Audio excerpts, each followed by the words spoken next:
Bruce Lee സിനിമയുടെ വെള്ളിവെളിച്ചത്തിൽ ജനിച്ചെങ്കിലും ഹോങ്കോങ്ങിലെ കഠിനമായ തെരുവുകളാണ് അവനെ പോരാടാൻ പഠിപ്പിച്ചത്.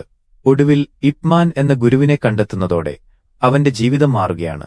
ആയോധനകല വെറുമൊരു അടിയല്ലെന്നും അത് മനസ്സിനെ കീഴടക്കലാണെന്നും അവൻ തിരിച്ചറിഞ്ഞു. ആ ഇതിഹാസത്തിന്റെ ആദ്യ ചുവടുകൾ ഇവിടെ തുടങ്ങുന്നു. കാലം നമ്മെ 8 പതിറ്റാണ്ടുകൾ പിന്നിലേക്ക് ചരിത്രത്തിന്റെ ഇടനാഴികളിലൂടെ കൂട്ടിക്കൊണ്ടുപോവുകയാണ്. വർഷം 1940 നവംബർ 27. സാൻ ഫ്രാൻസിസ്കോ നഗരം ഒരു വലിയ മഞ്ഞുപുതപ്പിനുള്ളിലായിരുന്നു. ആ തണുത്ത പുലരിയിൽ ചൈന ടൗണിലെ മൂടൽമഞ്ഞിനെ കീറിമുറിച്ചുകൊണ്ട് ഒരു കുഞ്ഞിന്റെ കരച്ചിൽ ഉയർന്നു. സാൻ ഫ്രാൻസിസ്കോയിലെ ചൈനീസ് ഹോസ്പിറ്റലിൽ ആ രാത്രി ജനിച്ചത് വെറുമൊരു കുഞ്ഞായിരുന്നില്ല, കാലം കാത്തുവെച്ച ഒരത്ഭുതമായിരുന്നു. തന്റെ ഓപ്പറ ടൂറിനായി അമേരിക്കയിലെത്തിയ ലീ ഹോയ് ചുൻ എന്ന കലാകാരന് അതൊരു നിയോഗമായിരുന്നു. അവിടെയുണ്ടായിരുന്ന ഡോക്ടർ മേരി ഗ്ലോവർ ആ കുഞ്ഞിന് ബ്രൂസ് എന്ന് പേരിട്ടു. എങ്കിലും ആ ചൈനീസ് മാതാപിതാക്കൾ അവനെ സ്നേഹത്തോടെ ലീ ജുൻ ഫാൻ എന്ന് വിളിച്ചു. ജനിച്ചു 3 മാസങ്ങൾക്ക് ശേഷം ആ കുഞ്ഞ് ഹോങ്കോങ്ങിലെ തിരക്കേറിയ തെരുവുകളിലേക്ക് മടങ്ങിയെത്തി. ചൈനീസ് സംസ്കാരത്തിന്റെ തനതായ ഗന്ധവും ശബ്ദങ്ങളും നിറഞ്ഞ ആ ഇടവഴികളിലായിരുന്നു അവന്റെ ബാല്യം വളർന്നത്. പ്രശസ്തനായ ഒരു ഓപ്പറ ഗായകന്റെയും നടന്റെയും മകനായതുകൊണ്ടുതന്നെ വെള്ളിത്തിരയുടെ തിളക്കം അവനെ തേടിയെത്താൻ വൈകിയില്ല. ക്യാമറ കണ്ണുകൾ അവന് കളിക്കൂട്ടുകാരെപ്പോലെയായിരുന്നു. വർണ്ണാഭമായ വസ്ത്രങ്ങളും സ്റ്റുഡിയോ ലൈറ്റുകളും അവനെ ഒരു കൊച്ചു നക്ഷത്രമാക്കി മാറ്റി. ലോകം അവനെ ഒരു വിസ്മയമായി കണ്ടുതുടങ്ങിയ കാലമായിരുന്നു അത്. പക്ഷേ ആ തിളക്കമുള്ള വെളിച്ചത്തിനപ്പുറം മറ്റൊരു ലോകം അവനെ കാത്തിരിപ്പുണ്ടായിരുന്നു. നഗരത്തിലെ ദാരിദ്ര്യം നിറഞ്ഞ തെരുവുകളും ഇരുൾവീണ ഇടവഴികളും അവനെ ജീവിതത്തിന്റെ കടുപ്പമേറിയ യാഥാർത്ഥ്യങ്ങൾ പഠിപ്പിച്ചു. അവിടെ ജീവിതം സിനിമയിലെപ്പോലെ സുന്ദരമായിരുന്നില്ല. മെലിഞ്ഞുണങ്ങിയ ആ പയ്യനെ സംബന്ധിച്ചിടത്തോളം ആ തെരുവുകളിലൂടെയുള്ള യാത്ര ഓരോ ദിവസവും ഒരു വെല്ലുവിളിയായിരുന്നു.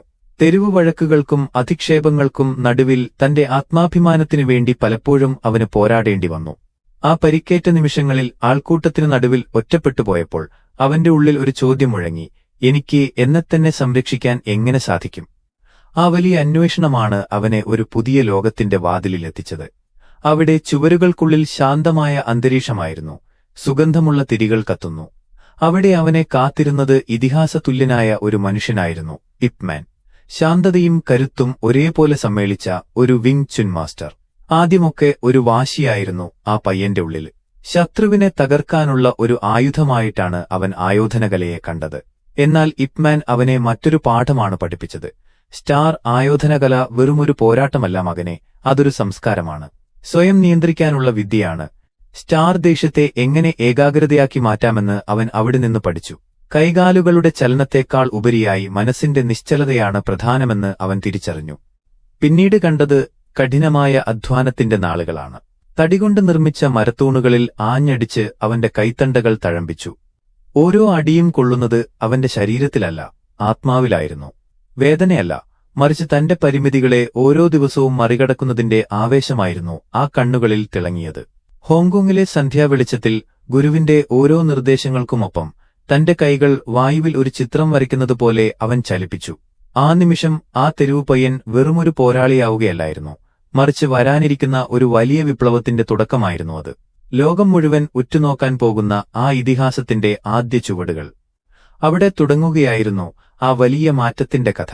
ആ പയ്യൻ പിന്നീട് ലോകത്തെ കീഴടക്കിയ പോരാളിയായി മാറിയതെങ്ങനെയെന്നും അവന്റെ പോരാട്ടങ്ങൾ ലോകത്തെ എങ്ങനെ മാറ്റിമറിച്ചുവെന്നും നമുക്ക് അടുത്ത ഭാഗത്തിൽ കേൾക്കാം. തൽക്കാലം ആ ഹോങ്കോങ് തെരുവിൽ തന്റെ നിഴലിനോട് പൊരുതി കരുത്തു നേടുന്ന ആ പയ്യനെ നമുക്ക് നോക്കി നിൽക്കാം.